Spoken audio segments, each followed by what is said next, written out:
are back, and now we're going to continue with the second part of this lecture, which is the Asia context. Okay, so we talked about what's going on with Hitler's rise to power, why they don't stop him, Neville Chamberlain, the meeting in Munich, and ultimately, they give him everything that he wants, they appease him, but before war breaks out in Europe, we need to talk about what's going on in Asia, okay?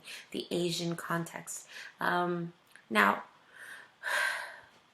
the World War II actually began a lot earlier in Asia than it did in Europe, and I want you to kind of remember, think back on the lectures that we talked about in chapter 20, American imperialism and all of that. Remember that when the United States began this quest for an empire, one of the things that we wanted the most was an open door policy with China. We wanted China, we wanted access to it, and so we positioned ourselves in Guam, in the Philippines. We basically occupied those places so that we can acquire access to the Chinese market. And as a result, we developed a very good relationship, a business one, especially with China and its leader, Chiang Kai-shek.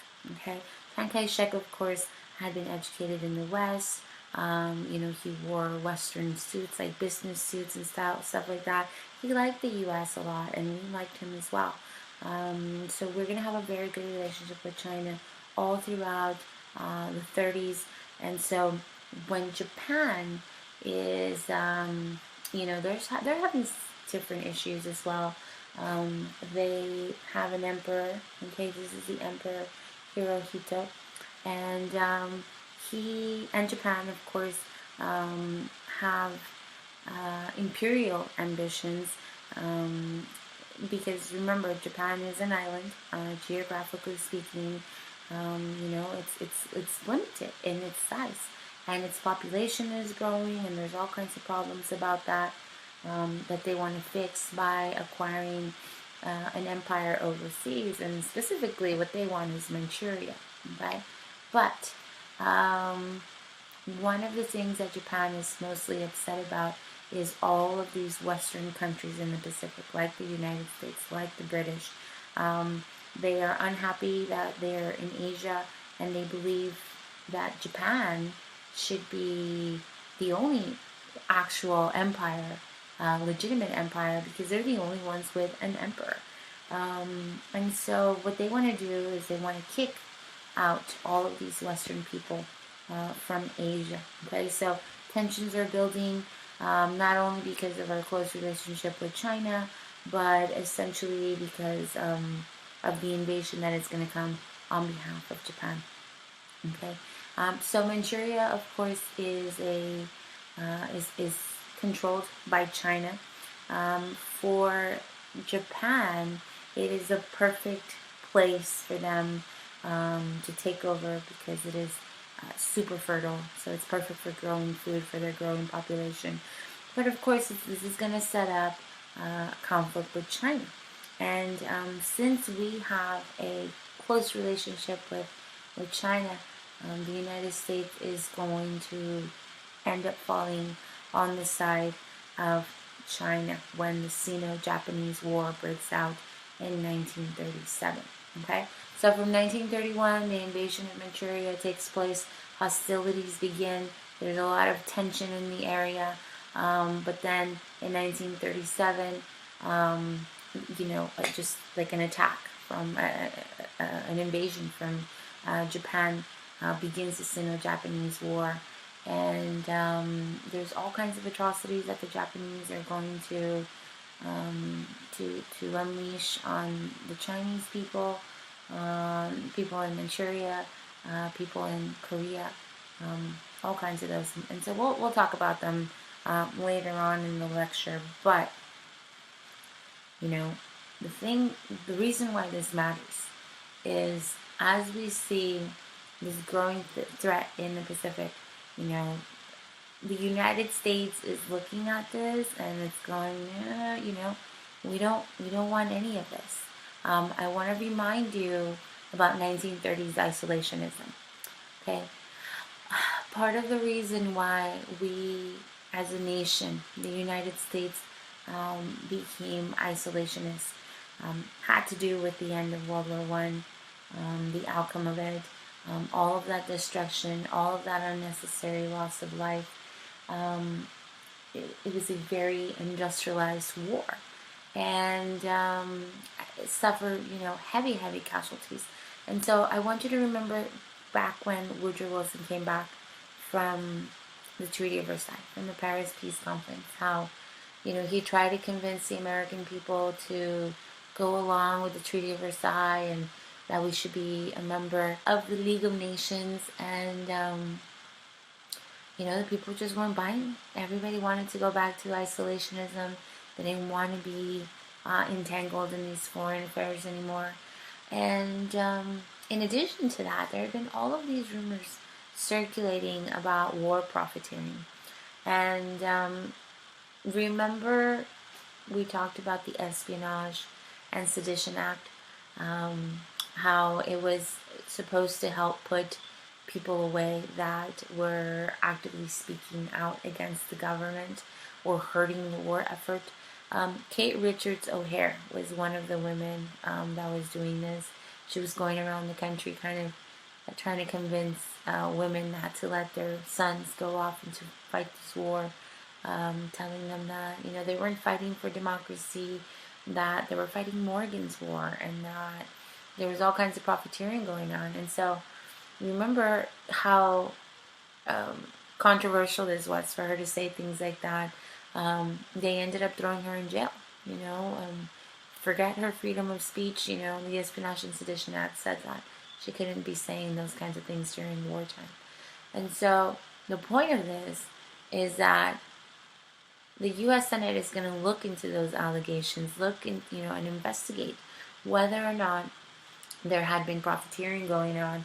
And what they found was that, in fact, yes, there was. The Special Committee on the Investigation of the Munitions Industry is going to look at it and look into those allegations, look into the financial and banking interests that were connected to the U.S. government during the war.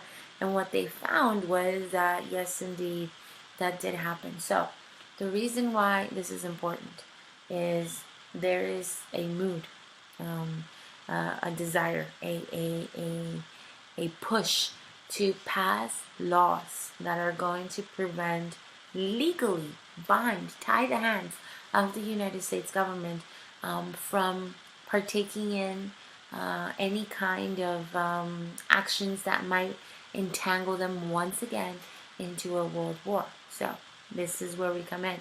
The Neutrality Acts of 1935, 1936, and 1937 to do with maintaining American neutrality, passing the laws to make sure that the U.S. cannot get itself involved into a foreign conflict again.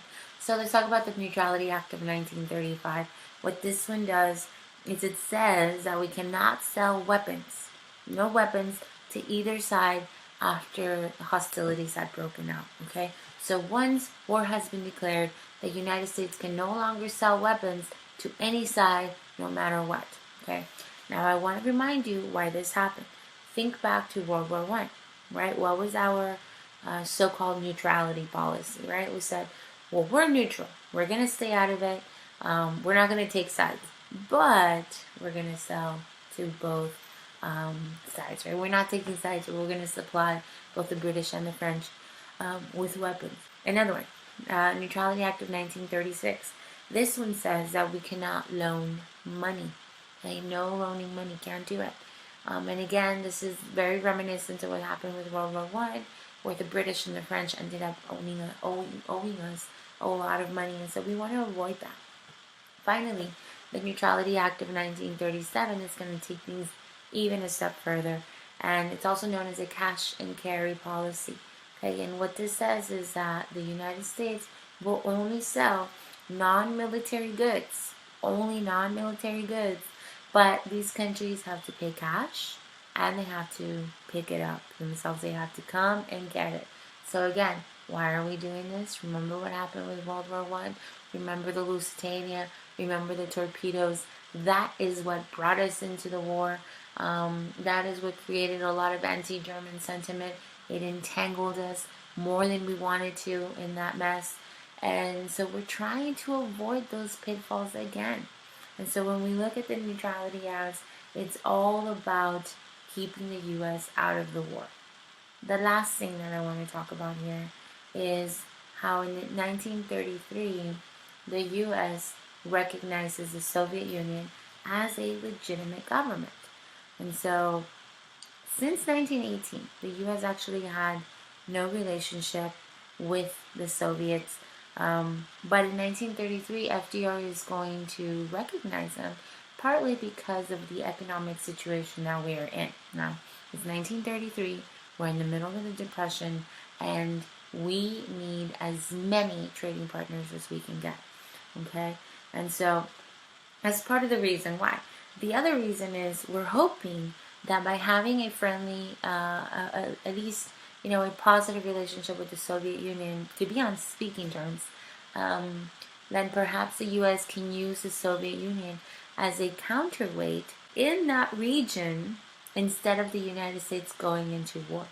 Okay, so recognizing the Soviets as a legitimate government would help us economically by trading with them, because remember, we're in the Depression. But also, it is going to help us because if we really truly want to stay out of fighting in Europe, then having a friendly relationship with the Soviets means that they can do some of the fighting for us. Okay, so again, the Neutrality Acts, recognition of the Soviet Union in 1933 is all about what? It's all about staying out of European affairs, but also maintaining American neutrality at all costs. Okay, foster that neutrality before things get out of hand. Okay, now FDR will of course grow to regret these laws, very much so, because once Hitler turns his attention to the British, there's really nothing we can do other than we can't declare war either. It's actually the bombing of Pearl Harbor that brings us into it, and then we're able to break away with neutrality. But for now, the laws are in place. They are going to prevent the United States from getting involved in the war, and all of this neutrality comes from the 1930s isolationism, the desire for Americans to stay out of foreign affairs, brought on by the memory of World War I, but also all of that war profiteering that went on really put people off from wanting to get engaged again. Okay, so for now, this is it for part 2. Go ahead and move on to part 3, and I will see you guys real soon.